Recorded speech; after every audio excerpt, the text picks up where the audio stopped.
jaded people might say, oh, well, I guess this is a good way to find out who exactly is in the pockets of big Hollywood or something like that.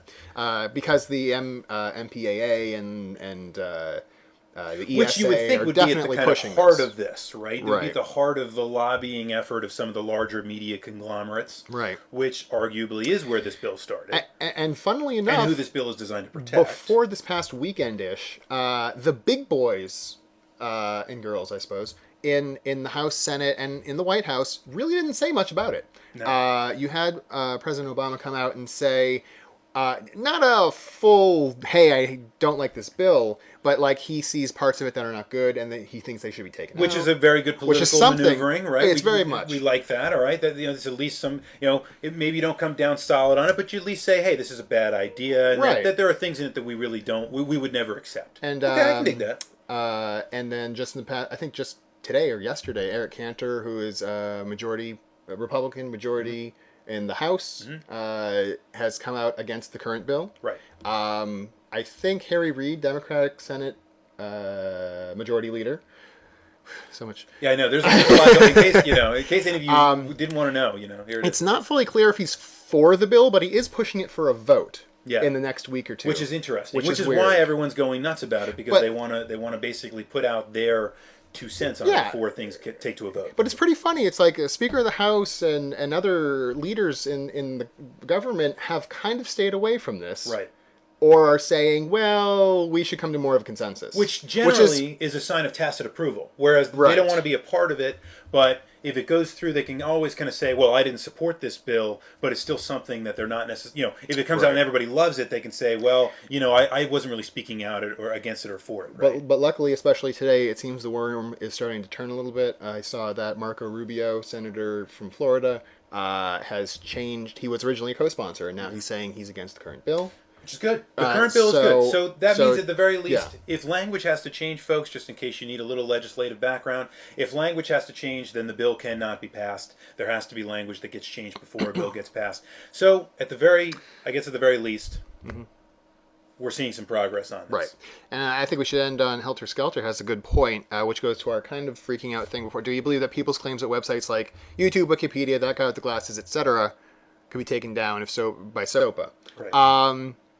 Google, YouTube, Wikipedia, the real big boys, in theory they could be. Whether they would be or not is definitely a big question. Right, because remember, the law is the law, and the law in practice is different, right? Now, it depends, because once again, the crux of this point is that if a website links to another website, a foreign website outside of America that hosts copyrighted material, they have to stop that link, or else they will get in turn shut down. Right. Now, for something like That Guy with the Glasses, there's talking about people make videos with movie clips and music that may not necessarily be they probably don't go out and secure the rights to that. Right. And they might not be fair use and so on. And so right. Or they may, regardless. Right. That falls more under Digital Millennium Copyright Act, which makes sense. Which is already it's been on the books for 14 years. And to be fair, the United States government already reserves the right to be able to shut down sites that host pirated content. And that has been for at least the past 2 years, right? Yes, absolutely. Yeah, so in the form of SOPA kind of exists in the country. But the problem is that they're trying to take that power outside the country, but they're also adding some extra draconian measures that are just no bueno. Again, to try to protect, the certain interests that I think we can all agree have, or at least suspect, right? If we're going to look at actually really stomping out piracy, which I think could be a really good thing, depending on your perspective, again, this is not the bill to do it. And that's the point, right? So even if they wanted to go and stop piracy, which whether you think that's a great thing or not, this is not the way to do it, and that's the point. Now, something interesting is that Darrell Issa, who is some sort of bigwig in the Republican Party in the House, has been very heavily against SOPA, one of the big ones against it. And he's, I think, put forth the Open Act, and I'm not sure off the top of my head what that stands for, nor have I read it. But and I don't tend to sit around and read bills not often by general practice. But Google did come out in favor of that today. Okay. So, hey, homework for you, me, and everyone in the world, or the 63 people watching, is to go and read the Open Act and see if that might be a better alternative. There you go. I mean, and I think free minds can think about this. The issue is that was going to be closure by virtue of a forced vote on this without everyone really understanding. You might make the case that that is business as usual here in the United States. I might tend to agree with you. However, in this case, we really are very worried because of the fact that the internet has become such a big part of our daily lives. Right. Ed does not makes a point. Wait until Wikipedia is not blacked out, then go look for the Open Act. Yeah, there you go. So. Very good. Yeah, then that's a great way to tie things together. Yes. So I think we'll end that as our little soapboxing on our normally apolitical stances we take here. Right. The Clan of the Grey Wolf is firmly in the camp of disliking SOPA, and we would like to see it defeated in lieu of something that might do the intention of SOPA a lot better. Now, who you got in the primary? Now, before we get to that, I think it's much more important that we actually get to the topic of the day. Oh, right. And, I wanted to kind of kick this thing off with our pilot episode as really highlighting something that gets to the core of what we do. Get off your SOPA boxes. Sorry. Oh, that's great. Psycho. Thank you very much. SOPA boxes are important. Thank you. So we want to talk about something that gets to really the core. Back to basics. What is it that we really talk about? And poop. We talk about a lot of things, and poop is one of them. A little bit. All right. And trust me, guys, if there was anything that was going to keep us from doing this pilot episode of the Echo Screen Live, poop had something to do with it. So we had Crow T Robot as our SOPA Pippa representative. Right. And now we have Pikachu with a Kirby hat. Right. To talk about. To talk about video games. Oh, and he fell. He doesn't want to talk about video games. Pika. Anyway. He's launching a lightning bolt. Anyway, so we wanted to talk about the things that make video games great. And why do we want to talk about that? Because we like video games? Well, we do like video games. That's one of the great reasons. But also because I think one of the reasons that we exist as a site, you need to get Crow T Robot to prop him up. I was just going to use the Ghostbusters? Ecto 1. Yeah, okay, good. All right, so one of the reasons this site exists is because we think it's important to celebrate games, video games, that are worth celebrating, right? That are better, that are a cut above the rest. That do, so much focuses in the media and everything on negative attention on video games. One of the reasons we're here is to be able to focus, and there are many reasons, but one of them is so that we can celebrate the games that deserve to be celebrated. Mm-hmm. You might ask a lot of questions like, why might a game deserve to be celebrated? That's why we're here. Let's talk about it. Okay. Why are games, what makes the criteria of a great game that it should be celebrated among the chaff that remains? Well, I think first and foremost, if it's, If it's good. Well, there's that. Are you really going to say that? No. Okay, I was going to say if... well, because it's good. I can't think of the word, Kermit. No, if a game is innovative, thank you. If it's innovative, Okay. Then definitely it deserves to be, kind of put above the rest. I mean, something like Super Mario Brothers. Okay. Super Mario 64. Okay. Dragon Quest. Yep. All right, now we're not here to make lists. Now, I appreciate that you're making lists. But I'm making a point. Those are all games that did something new, yes, innovative, right, but were in a fun way. Because if it's innovative in a crappy way, you don't care. Right, maybe. Yes, I you might care. Yes, I can see that. If you're Crow T Robot, right, but not if you're Pikachu. No. I think I get what you're putting down there. Pikachu I think I get what you're putting down. Mm-hmm. So here's the other thing though that I would say. Is it necessary? So is innovative the first criteria you use for a great game? I mean, well, fun. Is it the only criteria? No. I mean, fun, obviously, because not every game can be innovative. So then, can there be great games that are not innovative? Of course. Okay, then wait, run me back on that logic train there, Mr. I was just giving you a criteria of what could make a great game. If it's a really innovative game, that helps a lot. Was Daikatana innovative? Maybe. I never actually played that. Yeah, I did. I had it for 64, and it was.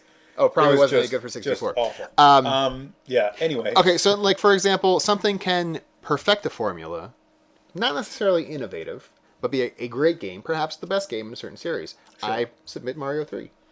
So agreed, and I think that there could be, but the fact that there is a formula might suggest that there are other pieces that we might be passing over, right? Sure. So there are a lot of elements to a video game, right? And I agree with what you're saying. Let me just throw that out there first and foremost. You could have a formula that gets perfected in a particular game. You might talk about a generation of games, and out of that generation, there might be a best. Mm-hmm. That might not have been the most innovative game, but it might be the game that should be celebrated as the one that perfected that form the best. Right. Okay. All right. I think we're getting closer here. Closer.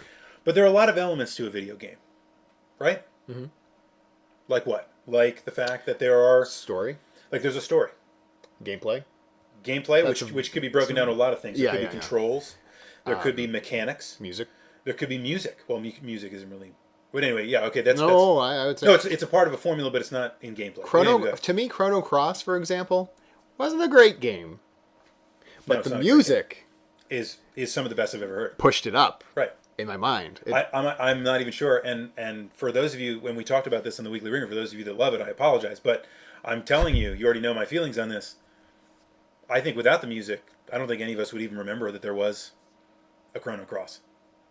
Well, besides the fact that we lived through it. But do you understand what I mean? Like, history wouldn't remember that there was a Chrono Cross. You'd have to go to Wikipedia to look it up. Right. And certainly Nobuo Uematsu's music has risen Final Fantasy.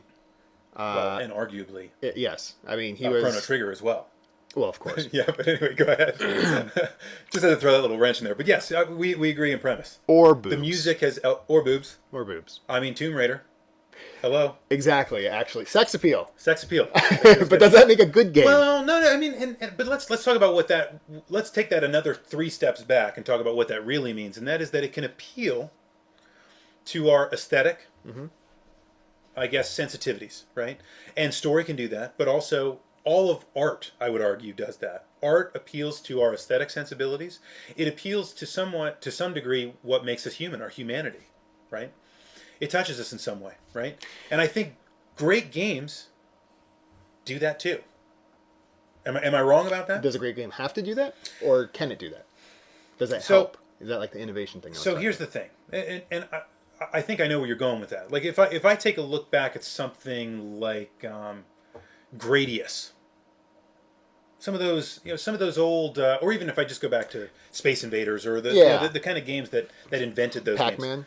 I can remember that. Arcade game ever. I can remember that with great fondness. Remember that being a great game. Mm-hmm. Even though if I stack that up against Mario Brothers, I'm never going to play Space Invaders because it's just not that good. But I remember it with this kind of fondness because of the uniqueness of the experience that it went through. And even though there might not be a story that those guys are bashing my head in, there's implicit things you can assume from that, right? Mm-hmm. And if I'm diving way too deep into this, let me know. But I think that there are... I'm just going to get a book. Yeah, I think there are implicit things. Having studied video games, it's important for me to talk about this. There are implicit things that we can draw from something like Space Invaders that make it fun, mm-hmm. that we can appreciate as a work of art. Even if it is not... The pew, pew, pew. You can make an argument for that.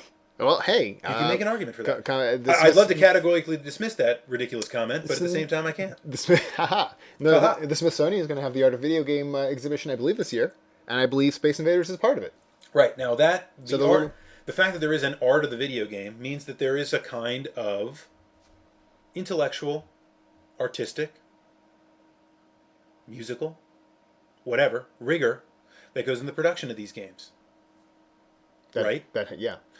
A la what goes into painting, what goes into filmmaking, or what goes interpretive into dance. Interpretive dance, which you won't catch me doing anytime soon. German Shiza videos. The German Shiza. That's not. I don't know that anyone. That's art. Is anyone doing that? Someone might be celebrating that. Oh, I got a new series coming out. Oh boy. You didn't run that one by me before you put that one up there, did you? Nope. In any case. Wait. Art. You talk. Okay. I got art. I can do that. I'm always talking. So, yeah. So, video games as art is a whole other concept to begin with, right? Aha, here we go. Look. Oh, look. Can you see? This is an interesting. So this is. It's a Rorschach. So any of you that have an affinity for the 8-bit world that many of us grew up with, mm-hmm. and I think many of us do, right? We've seen a lot of the 8-bit artwork that's come up, which is nothing but little pixel art, right? Mm-hmm. That gave birth to the pixel art theme, and there's something very interesting that Rue is now going to demonstrate for you. So this is from Square Painter. I got this at MagFest, and you know what? I just heard. Well, maybe I shouldn't say about that. But here, I'll just show this. This is sweet. Look at that. Now, what does that mean to you? And look at it hard, right? Look at it. You know, if you put that on a T-shirt, would you buy it? I think I would. I bought it on a placard. Well, anyway, that's you know, that's somewhere to start. Right. In any case, folks, people are starting to take some of the artistic themes